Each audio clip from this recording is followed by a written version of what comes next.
हाँ जी, तो अर्थशास्त्र की आज की इस कक्षा में आपका स्वागत है।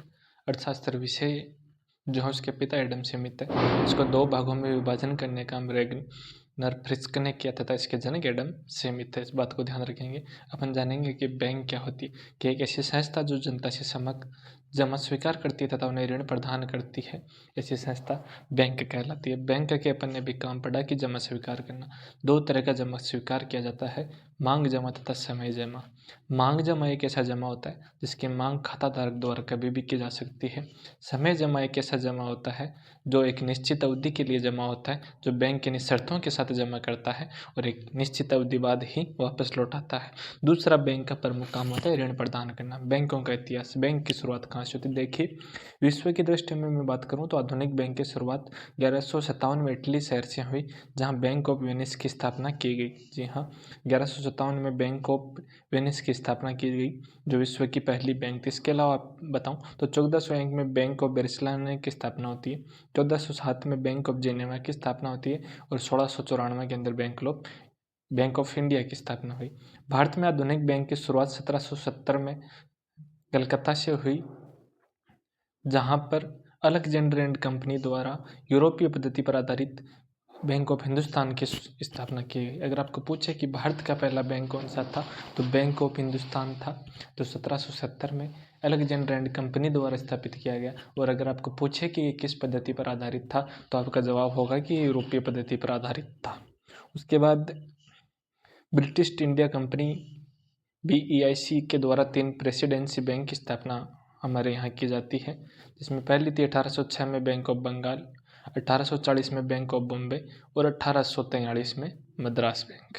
ठीक है, इन बैंकों के पास क्या था, 1862 तक नोट निर्गमन का अधिकार था, यानी 1862 तक नोट जारी करने का काम यही करती थी। 28 जनवरी 1921 को इन तीनों बैंकों का विलय कर दिया जाता है और इसे एक नया नाम इंपीरियल बैंक ऑफ इंडिया नाम दिया जाता है। और यही 1 जुलाई 1955 को SBI का रूप ले लेती है, जो वर्तमान में अपनी SBI बैंक है। अगर उसकी स्थापना आपको पूछे तो इसकी स्थापना 1 जुलाई 1955 की गई। और अगर आपको पूछे कि SBI का प्राचीन नाम क्या था, तो SBI का पहला नाम था इंपीरियल बैंक ऑफ इंडिया, जो उन 3 बैंकों को मिलाकर 28 जनवरी 1921 को किया था। उसके बाद में कमीशन आता है, रॉयल कमीशन, जिसे आप शाही आयोग भी कहते हैं और यंग हिल्टन कमीशन भी कहा जाता है। इस कमीशन ने एक सिफारिश की कि केंद्रीय बैंक की स्थापना की जाए और इसके बाद केंद्रीय बैंकिंग जांच की समिति के लिए एक 1930 में गठन समिति का हुआ, एक समिति का गठन हुआ। उस समिति को ये तय करना था कि क्या बैंक की स्थापना की जानी चाहिए या नहीं की जानी चाहिए, और इस बैंक ने भी सिफारिश की कि हाँ, केंद्रीय बैंक की स्थापना होनी चाहिए और बैंकों पर नियंत्रण लगाने के लिए एक बैंकिंग एक्ट लाना चाहिए। इसी के तहत भारत सरकार द्वारा 1934 में एक बैंकिंग एक्ट लाया गया और इसी एक्ट के तहत 1935 के अंदर 1 अप्रैल 1935 को RBI यानी रिजर्व बैंक ऑफ इंडिया की स्थापना की गई। अन्य कुछ महत्वपूर्ण बैंकें हैं, उनकी स्थापना वर्ष अपन देखते हैं। इलाहाबाद बैंक, इलाहाबाद बैंक की स्थापना होती है 1865 में। अवध कॉमर्शियल बैंक की स्थापना हुई 1881 में। यह वो बैंक है जो भारतीयों द्वारा संचालित था, यानी अवध कॉमर्शियल बैंक के अंदर जो भी स्टाफ था वो सारा स्टाफ भारतीय था। ये सिर्फ भारतीयों द्वारा संचालित था। इन भारतीयों द्वारा स्थापित एवं संचालित पहला अगर कोई पूर्णतया बैंक था तो वो आपका बैंक था पंजाब नेशनल बैंक, यानी पंजाब नेशनल बैंक की स्थापना भी भारतीयों द्वारा की गई तथा इस बैंक का संचालन भी भारतीयों द्वारा किया जाने लगा था। ओके जी, आगे बढ़ते हैं नेक्स्ट पॉइंट पर।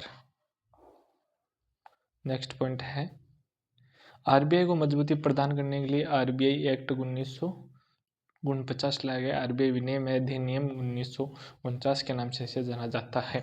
RBI क्या है? Reserve bank of India. ये है भारत का केंद्रीय बैंक है। भारत का केंद्रीय बैंक कौन सा है? तो भारत का केंद्रीय बैंक है रिजर्व बैंक ऑफ इंडिया। इसकी स्थापना हुई थी 1 अप्रैल 1935 को। किस एक्ट के तहत? RBI एक्ट 1934 के तहत इसकी स्थापना हुई थी। RBI एक्ट 1934 के तहत रिजर्व बैंक ऑफ इंडिया की स्थापना होती है। इसके हेडक्वार्टर कहाँ है?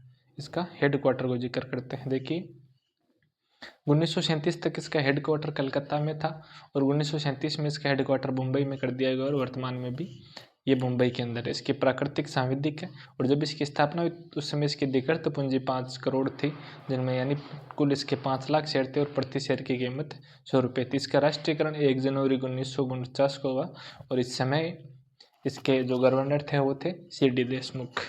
इसका लेखा वर्ष होता है वो होता है 1 अप्रैल से 31 मार्च तक। 1 अप्रैल से 31 मार्च तक इसका लेखा वर्ष होता है और इस बैंक की स्थापना की सिफारिश की गई थी यंग हिल्टन कमीशन द्वारा, जो 1924-25 के अंदर आया था। और आरबीआई का प्रतीक चिन्ह है बंगाल टाइगर और ताड़ का पेड़। आरबीआई का गवर्नर, आरबीआई के गवर्नर की नियुक्ति की जाती है भारत सरकार द्वारा और इसका कार्यकाल होता है 3 ईयर्स का, 3 साल का। आरबीआई के प्रथम गवर्नर थे सरेश स्मिथ, सेकंड थे जेम्स टेलर और थर्ड गवर्नर थे इसके C.D. देशमुख। ये पहले भारतीय थे जो आरबीआई के गवर्नर बने और इन्हीं के काल में बैंकों का राष्ट्रीयकरण हुआ। 25वें जो आरबीआई के गवर्नर थे वो थे शक्तिकांत दास और 26वें थे वो है संजय मल्होत्रा। और संजय मल्होत्रा वर्तमान में भी है 11 दिसंबर 2024 से लेकर वर्तमान तक। इसके 4 स्थानीय बोर्ड हैं आरबीआई के और 4 इसके क्षेत्रीय कार्यालय कहाँ पर, मुंबई में, दिल्ली में, कलकत्ता में और चेन्नई में।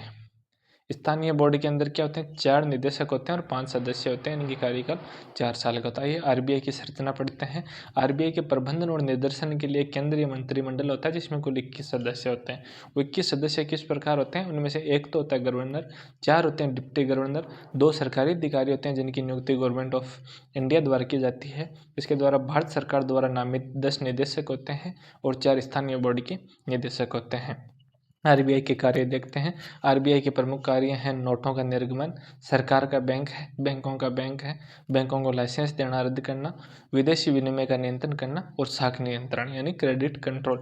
याद रखना, क्रेडिट कंट्रोल का कार्य आरबीआई द्वारा किया जाता है। क्रेडिट कंट्रोल यानी साख नियंत्रण का कार्य आरबीआई द्वारा किया जाता है तथा साख सर्जन का कार्य व्यापारिक बैंकों द्वारा किया जाता है।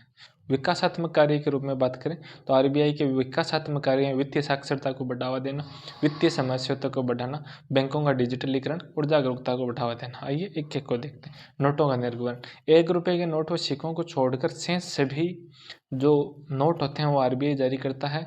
आरबीआई एक्ट 1934 के तहत एक वित्त वर्ष में आरबीआई 10,000 करोड़ तक जारी कर सकता है।